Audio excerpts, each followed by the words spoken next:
रिश्वतखोर बहू। ये क्या बात हुई? तुझे पता भी है तो क्या बोल रही है बहू? एकदम सही बोल रही हूँ।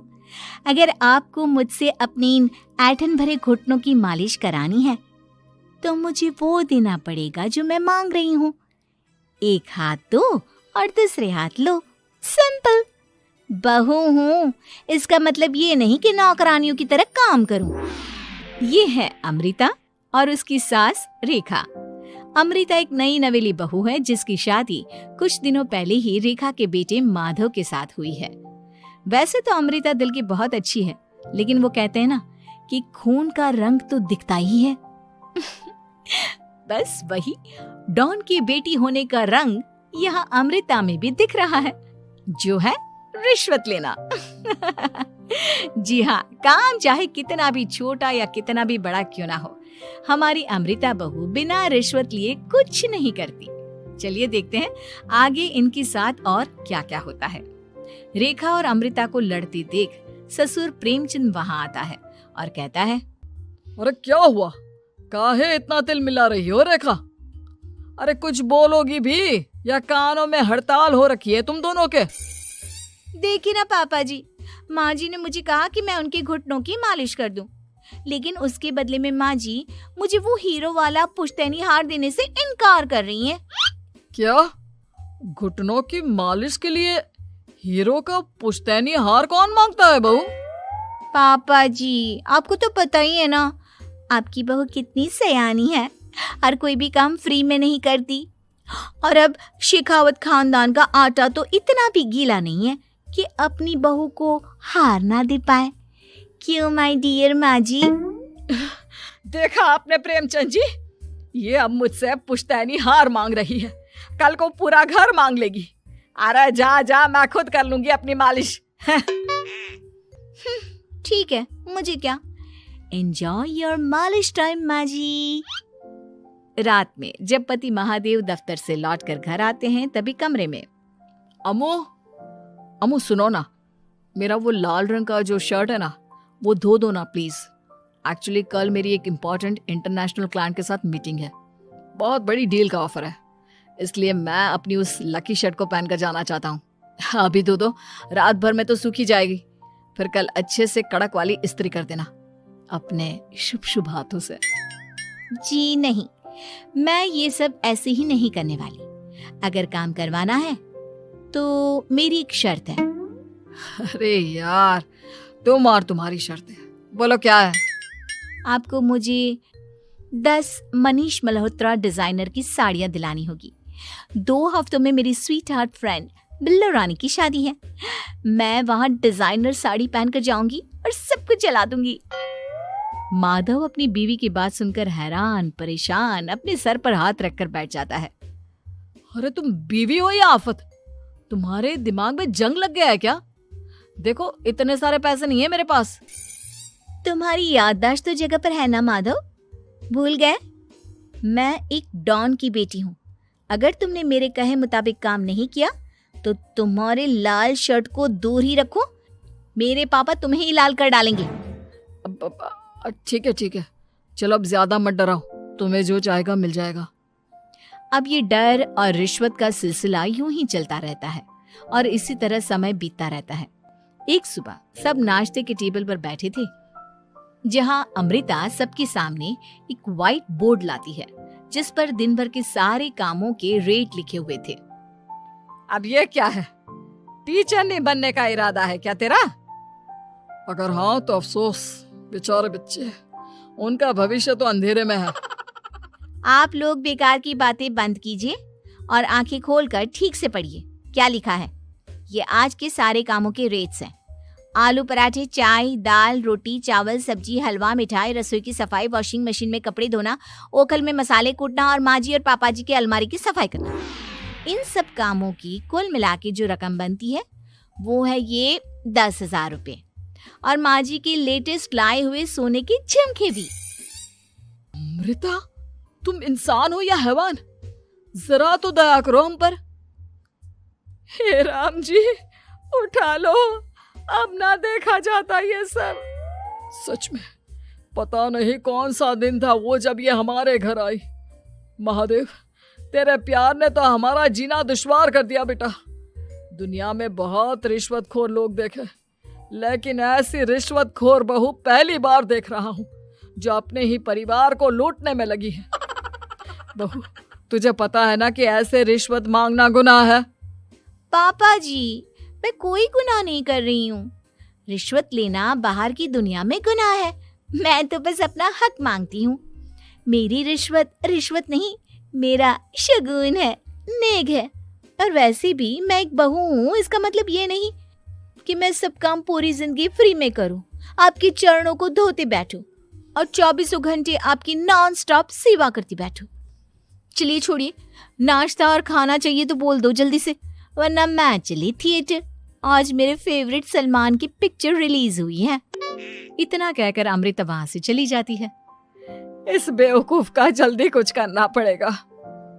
कुछ दिनों बाद घर में पूजा रखी थी और पूजा में 11 पंडितों का खाना बनाने के लिए कहा जाता है, वो भी नई बहू के हाथों से। देखो अमृता बहू, आज घर में पूजा है, 11 पंडितों को खाना खिलाना है। 56 भोग बना पाओगी? उन्होंने कहा है कि नई बहू के हाथों का खाना ही होना चाहिए, नहीं तो मैं रेखा को ही बोल देता हूँ। ओ कम ऑन पापा जी, खाना तो मैंने फ्री फंड में अपने घर में भी कभी ना बनाया, तो अब आपको क्या लगा कि पूजा का नाम लेकर आप मुझे अपनी झांसी में फंसा लोगे? अरे कल मुही, बस अब बस, पहले सुन भी ले क्या कह रहे हैं हम।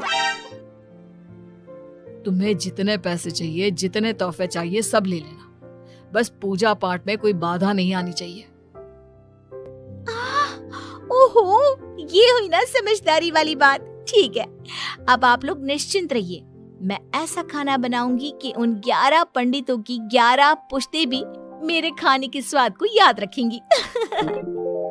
अमृता पंडितों के लिए खाना पकाती है और पूजा संपन्न होने के बाद उन्हें केले के पत्तों पर खाना परोसती भी है, जिस पर खाने का पहला निवाला खाते ही वो क्या भोजन है। हम इतनी जगहों पर जाते हैं, लेकिन इतना अच्छा स्वाद तो काफी मुश्किल से चखने मिलता है। रेखा जी, प्रेमचंद भाई साहब, आप लोग सच में भाग्यवान हो कि आपको इतनी सर्वगुण संपन्न बहू मिली है, जिसके हाथों में साक्षात माँ अन्नपूर्णा विराजती है। सर्वगुण संपन्न, सबको संपन्न कर देगी यह खूंखार औरत। कुंडली मार कर बैठ गई है मेरे बेचारे बेटे के जीवन में। एक मिनट, अरे ये बात मेरे इस बूढ़े दिमाग में पहले कैसे नहीं आई?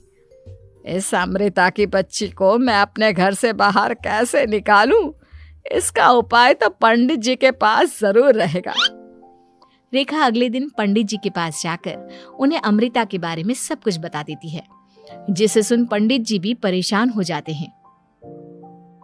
अरे, ऐसी बहू तो 7 जन्मों में भी किसी को नसीब ना हो भगवान। देखिए रेखा जी, आपकी रिश्वतखोर बहू और आपके बेटे की कुंडलियों को जोड़कर देखा है मैंने, लेकिन इसमें तो यही बता रहे हैं कि ये आपके जीवन से कभी नहीं जाने वाली। इसलिए उससे सुधारने के लिए जल्दी आप लोगों को ही कुछ करना होगा, नहीं तो एक दिन वो आप लोगों को कंगाल करके ही दम लेगी। नहीं, ऐसा हरगिज नहीं होगा। मैं कुछ करूंगी, हाथ पे हाथ धरे नहीं बैठूंगी मैं। वहीं घर पर अमृता को ये पता चल जाता है कि उसकी सास रेखा पंडित जी के पास उसकी और महादेव की कुंडलियां लेकर गई थी, और इस पर जब रेखा घर लौटती है तब वाह माँ जी वाह, बहुत ही ज्यादा सयानी निकली आप तो। लेकिन मैं आपको एक बात बताना चाहती हूँ कि मेरी और महादेव की कुंडलियां जोड़कर पूजा पाठ और हवन करके भी कुछ नहीं मिलेगा, क्योंकि मैं ऐसी बला हूं जो आप सबकी जिंदगियों से अब कभी नहीं टलने वाली, फिर चाहे आप कितने भी टोटके हवन या उपाय कर लें। तो खुद को समझती क्या है रे बदतमीज, तुझसे बात करना तो दूर, मुझे तो तेरी शक्ल देखना भी नहीं पसंद। अब सास बहू के बीच एक अनकहा सा युद्ध छिड़ जाता है। दिन बीतने लगते हैं, लेकिन एक दिन अचानक रेखा की तबीयत हद से ज्यादा खराब हो जाती है और उसे सांस लेने में भी काफी दिक्कत और परेशानी महसूस होती है। जब उसे डॉक्टर के पास ले जाया जाता है तब डॉक्टर चेकअप करके कहते हैं, देखिए, मैंने सारे टेस्ट करके देख लिए हैं और रिपोर्ट्स को क्रॉस चेक करके ये पता चला है कि रेखा जी को गंभीर दिल की बीमारी है। उनके फेफड़ों में भी काफी सूजन आ गई है। उनका जल्द से जल्द ऑपरेशन करना होगा, वरना आई एम सॉरी टू से उन्हें बचाना मुश्किल हो जाएगा। ये खबर सुनकर प्रेमचंद और माधव दोनों हक्का बक्का रह जाते हैं। लेकिन डॉक्टर साहब, कितने पैसे लगेंगे ऑपरेशन के लिए? और उसके बाद रेखा पूरी तरह ठीक तो हो जाएगी ना? जी हाँ, इस ऑपरेशन के बाद वो बिल्कुल ठीक हो जाएंगे, लेकिन वो तभी हो सकता है जब ऑपरेशन टाइम से हो पाएगा। और रही बात ऑपरेशन के खर्चे की, तो उसमें तकरीबन 6 से 7 लाख रुपए तक लग सकते हैं। जहां एक तरह सब रेखा की तबीयत और ऑपरेशन को लेकर परेशान होते हैं, वहीं घर पर रेखा को बिस्तर पर देखकर भी अमृता के अंदर जरा भी दया नहीं आती। ओ माँ जी, ये अपना फालतू का मेलोड्रामा बंद कीजिए ना आप। मुझे पता है आपको मुझे रिश्वत नहीं देनी है और घर के सारे काम मुझसे मुफ्त में करवाने हैं, इसीलिए आप ये सब कर रही हो ना। सीरियसली अमृता, ऐसे हालात में तुम ऐसी बातें कैसे कर सकती हो? हम यहाँ परेशान हैं कि ऑपरेशन कैसे कराएंगे, बैंक में इतने पैसे भी नहीं है, और तुम माँ को ताने सुना रही हो। अरे अमृता बहू, मैं भला ढोंग क्यों करूंगी? हम 6 से 7 लाख का बंदोबस्त कैसे करेंगे? करेंगे पापा, कैसे भी करेंगे। अमृता, अगर कभी भी जिंदगी में तुमने मुझसे सच्चा प्यार किया है, एक पल के लिए भी सही, तो तुम्हें आज इस परिवार, इस घर की नींव, मेरी माँ को बचाना होगा। हमने अपना सब कुछ तुम्हें दे दिया है, अब तुम्हारी बारी है अपने किए का हिसाब चुकाने की। मुझे पता है तुम्हारे अंदर भी दिल है। अमृता बिना कुछ कहे वहां से चली जाती है और अपने कमरे में जाकर वो अलमारी में से अपनी माँ की तस्वीर को निकालकर अपने सीने से लगाती है और भावुक हो जाती है। माँ, आपके जाने के बाद पापा ने ही मेरा ख्याल रखा, लेकिन उनकी वजह से ही मुझ में काफी बुरी आदतें भी आ गई। शायद मुझे इतना बुरा आपकी गैर मौजूदगी ने ही बनाया। मैंने कभी आपकी लोरी नहीं सुनी, आपकी गोद में नहीं सोई, आपके हाथों से अपने बालों की चंपी नहीं करवाई, क्योंकि वक्त से पहले ही आप मुझे यहाँ छोड़कर चली गई। लेकिन अब मैंने जितना भी इस घर से लिया है, उतना सूद समेत चुकाने की बारी आ गई है। अब मैं अपने रहते अपने प्यार को भी उसी दर्द से नहीं गुजरने दे सकती जो मैंने आपके नहीं होने से सहा है। अमृता तुरंत ही अपने सारे पैसे और गहने माधव को लौटा देती है और रेखा का ऑपरेशन किया जाता है। रेखा ठीक हो जाती है और जब घर आती है तब अमृता दरवाजे पर आरती की थाली लिए खड़ी होती है। वेलकम होम माँ जी, आई मिस्ड यू। पता है कितने दिनों से किसी के भी साथ लड़ाई नहीं की थी मैंने, और ना ही किसी से रिश्वत मिली मुझे। क्या? हमें तो लगा था कि तेरी अकल ठिकाने आ गई है, लेकिन तू तो अभी भी जैसी की तैसी ही है। माँ जी, पूरी बात तो सुनिए। हाँ, ये सच है कि मैं रिश्वत लिए बिना नहीं रह सकती लेकिन अब ना मेरी रिश्वत बदल गई है। अब मुझे हर काम के बदले झप्पी, अपनापन, प्यार और अपनी इस माँ का दुलार चाहिए ये सब तो हम तुझे भर भर के दे सकते हैं बेटा। पूरा घर एक साथ अमृता को जोर की झप्पी देता है और सब हंसते मुस्कुराते घर के अंदर चले जाते हैं।